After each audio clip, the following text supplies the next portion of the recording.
बात कर रहे हैं एचसीएफ की और एलसीएम की।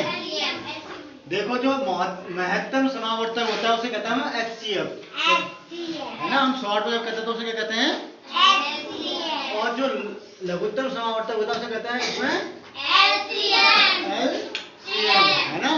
तो अब जो ये है आपका, इसको कहते हैं वैसे हिंदी में कहते हैं मौसोपो और मौसोपो, और इसको कहते हैं लॉसो, ठीक है। शॉर्ट में कहते हैं, इसका नाम शॉर्ट में कहते हैं तो लॉसोपो और मौसोपो होता है, ठीक है। नहीं समझ में आ रहा ना। तो हम जो मौसोपो की बात करेंगे, महत्तम समावर्तक की बात करते हैं, तो यह क्या होता है, छोटी से छोटी संख्या, जिसमें कि क्या हो जाए, दी गई संख्याओं में भाग चला जाए, दी गई संख्याओं में भाग चला जाए। जैसे एग्जाम्पल तौर पे लेते हैं, ये 6 लिखा है, ये 9। अगर हम इसकी कहते हैं कि 900 निकालो का 900,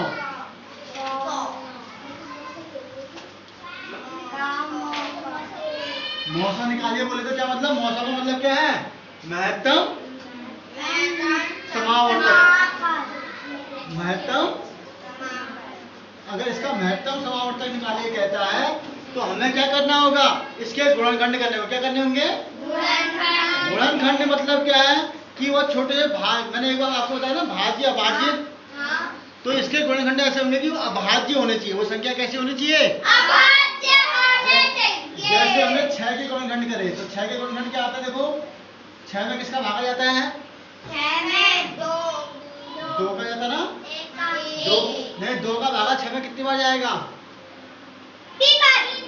तो 2 तिया 6, फिर 3 में किसका भागा जाता है, 3 का, 2 का जाता 3 में, 2 का 3 आता है नहीं, 2 का 3 में नहीं जाता, 3 का ही आता है। 3 का संख्या अभाज्य संख्या है ना।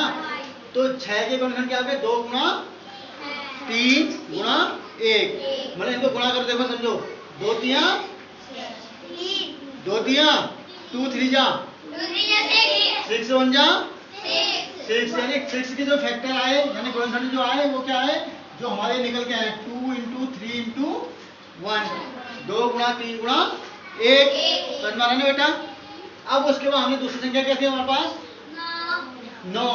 9 के हमने क्या कर दिए, गुणनखंड कर दिए। 9 में किसका भागा जाता है, 3 का। कितनी बार जाएगा, 3 का टेबल में, हाँ 3 बार, 3 3 जा 9, फिर 3 में किसका टेबल में आएगा, 3 का 3 1 जा 3। तो अब 9 के फैक्टर जो हुए हमारे क्या है, 3 गुणा 3 गुणा 1, यानी इसके फैक्टर आएंगे मतलब 3 × 3 × 1। अब देखो 900 का मतलब, यानी जो हम कह रहे हैं एचसीएफ, या हम कह रहे हैं महत्तम समावर्तक, वो क्या आया, हम शॉर्ट पर लिख दे रहे हैं, ठीक है। नहीं समझ में आ रहा है। जो इन दोनों में कॉमन था, देखो इसमें ऊपर कितना है, 2, और इधर कितना है, 3। कॉमन नहीं है, है कॉमन नहीं है ना। देखिए इसमें कितना है, 3, इधर भी कितना है, 3। तो 1 3 इन दोनों में क्या आ गया, हमारा कॉमन आ गया ना। और फिर और क्या कॉमन आ गया इसमें, 1 दोनों में है ना। तो इसलिए इसको हमने एक ही बार लिखते हैं, 2 बार नहीं लिखते। कितनी बार लिखते हैं, 1 बार। तो 3 1 जा कितना आ गया, 3। तो इसका मौसा कितना हो गया, 3। कितना हो गया, 3। बेटा हम मौसो और लॉसो एक साथ लेके चलेंगे। क्या लेके चलेंगे, मौसो और लॉस, ठीक है। नहीं अब देखो क्यों हमने इसका कहा मौसो क्यों है, देखो 3 के पहाड़े में 3 दूनी 6, 3 3 जा 9, दोनों आ रहे ना। तो यानी वह छोटी से छोटी संख्या, वह छोटी नहीं, वह बड़ी से बड़ी संख्या, वह बड़ी से बड़ी संख्या, यानी ये इनमें सबसे बड़ी संख्या थी, इनके फैक्टर में सबसे बड़ी संख्या हमारे क्या निकल गई, 3 में निकल के आई, जिसका इन दोनों में भाग चले गया, उन संख्याओं में भाग चले गया। यानी 3 के पहाड़े में ये भी आ रहा है, 6 भी आ रहा है, और 3 के पहाड़े में 9 भी आ रहा है। तो ये इसका क्या हो गया, 900, क्या हो गया। अब इसी के लॉसो की बात करते, क्या की बात करते हम, क्या की बात करते हैं, देखो इन दो, अब लॉस का भी बिल्कुल सेम ऐसा होता है, लेकिन थोड़ा सा अंतर आता है। देखो इन दोनों में क्या कॉमन है, 3। कितना कॉमन है, 3। तो पहले कॉमन वाले को लिख लो, और दूसरा क्या कॉमन था, 1। दोनों को लिख लिए। अब बची हुई संख्या इसमें कितना है? 2 और इसमें कितना है? 3 अब इनको एक साथ कर दो। देखो 3 1 जा 3 3 2 जा 6 6 3 जा 6 3 जा 6 3 जा 6 3 18 कितना आ गया?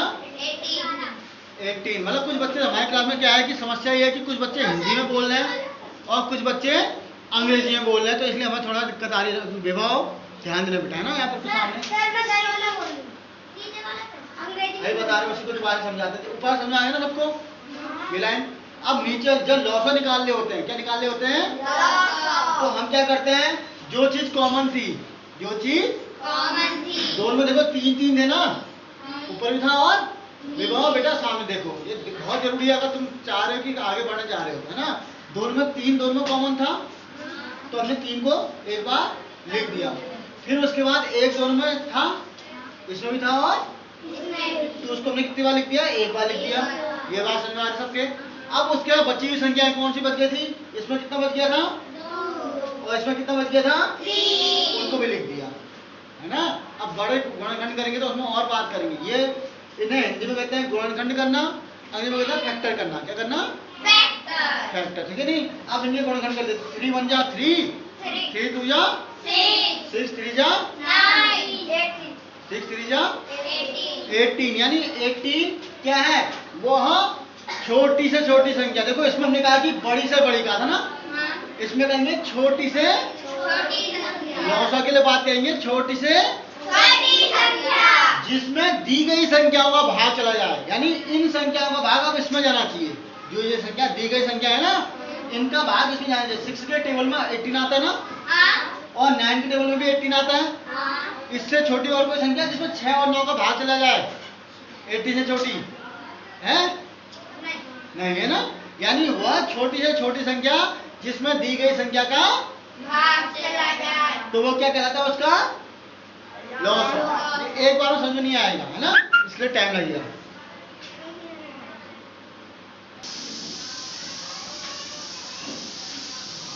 हमने ले लिया यहाँ पर तो 15 और 12 के,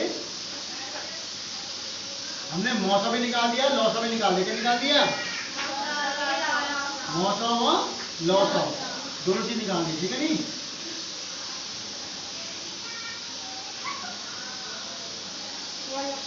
लौसा और मौसा, ठीक है नहीं? तो अब 15 और 12 का क्या निकालना है हमको? मौसा और लौसा का निकालना है, तो हम उसके बारे में बात करेंगे। 15 और 12 का मौसा व लौसा दोनों चीज एक साथ निकालनी, ठीक है? समझ में आना? तो उसके लिए सबसे पहले हम मिलते फैक्टर करते हैं। क्या करते हैं? फैक्टर बोलते हैं गुणनखंड, जैसे हिंदी बोलते हैं। तो वो क्या होता है? देखो लास्ट में क्या है इसके? 15 कितना है? जिसके भी लास्ट में 0 और 5 होगा उसमें किसका भाग जाता है? 5 का। किससे जाता है? जिसके भी लास्ट में क्या होगा? 0 और ये हम इसके साथ साथ चलते रहेंगे। तो गुणनखंड के साथ हम इसके बारे में बात करेंगे, किसमें किसका भाग जा रहा है करके। देखो जिसके भी लास्ट में क्या होता है? जिसके भी लास्ट में क्या होता है? तो उसमें किसका भाग जाता है? 5 का। अगर 0 भी होता तब भी 5 का भाग चले जाएगा। कोई भी संख्या लो, कितनी बड़ी हो, अरबों खरबों में हो, है ना? हमें ध्यान रखना कि जिसके भी लास्ट में 0 या 5 आएगा तो उसमें किसका भाग जाएगा? बस ये बात ध्यान रखनी, ठीक है विवाह? तो हम इसे 5 का भागा देते हैं। 5 के पहाड़े में कितनी बार में आता है? 3 बार में। 5 3 जा। अब 3 में किसका भाग जाता है? 3 का है। 3 1 जा 3 समझ में आ रहा है? अब उसके बाद दूसरी संख्या थी हमारे पास 12। अब जिसके भी लास्ट में हमने सम संख्या की बात की थी ना, सम संख्या की बात हमने क्या कहा था? सम संख्या के अंत में क्या होता है कहा था आपसे?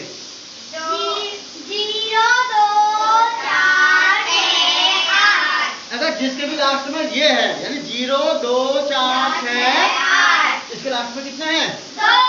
तो इसमें 2 का भागा जाएगा ही जाएगा। सीधे गुणनखंड कर दो 2 के भाग में 2 के हैं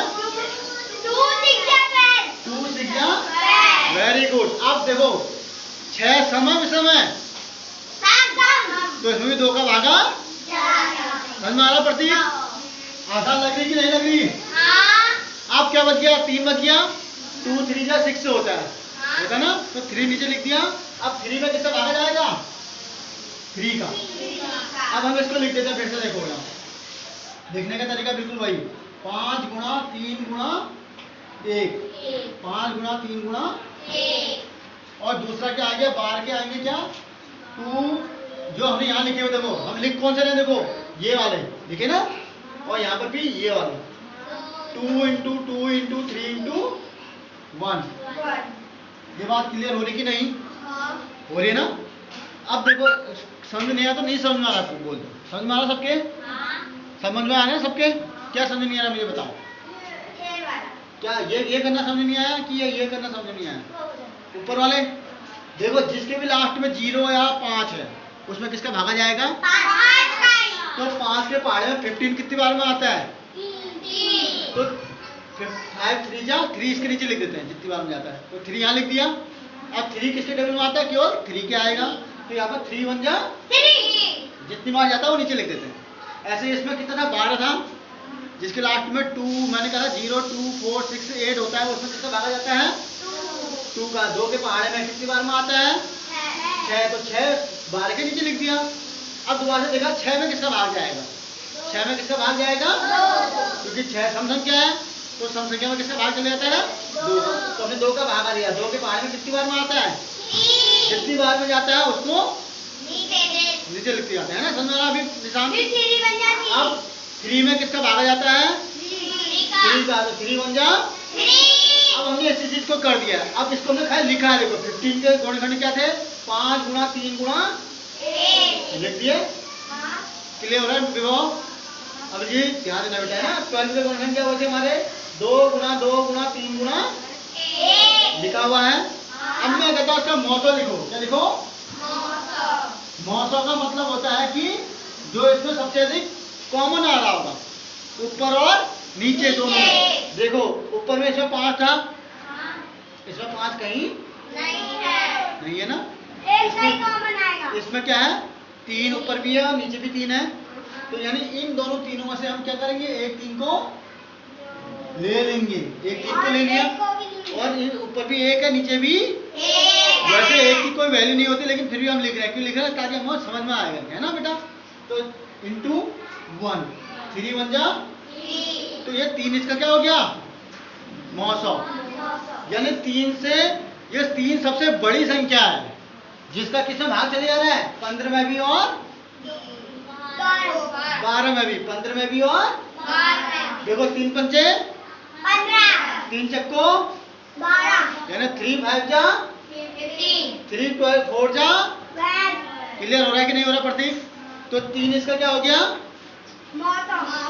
अगर हम लॉस ऑफ की बात करते हैं, किसकी बात करते हैं, लॉस ऑफ की बात करते हैं, तो लॉस ऑफ क्या होता है, देखो जो इनमें कॉमन था, कॉमन क्या क्या था, देखो इसमें 3 कॉमन आ गया था और 1 कॉमन आगे था, तो 3 और 1 को तो हमने लिख दिया, ठीक है नहीं। उसके बाद क्या बचा वो देखो, उसके बाद क्या बचा हुआ है, इसमें ऊपर वाले में कितना बच गया है 5। अब देखो ध्यान रखना कि एक संख्या एक बार आगे तो दोबारा भी आएगी, कब आएगी, जब एक ही में 2 बार हो। अगर मान लो ऊपर भी 2 होता, क्या होता ऊपर भी 2, अभी और क्वेश्चन करेंगे तो समझ में आएगा। अगर ऊपर भी 2 होता है तो 2 और 2 1 2 कॉमन आया था ना, लेकिन अब क्या है कि नीचे ही 2 2 है, नीचे 2 बार है ना, तो दोनों को लेंगे, क्या करेंगे दोनों को लेंगे। अब इनको गुणा कर दो, कितना आएगा बताओ, 3 1 जा 3 5 जा 15 2 जा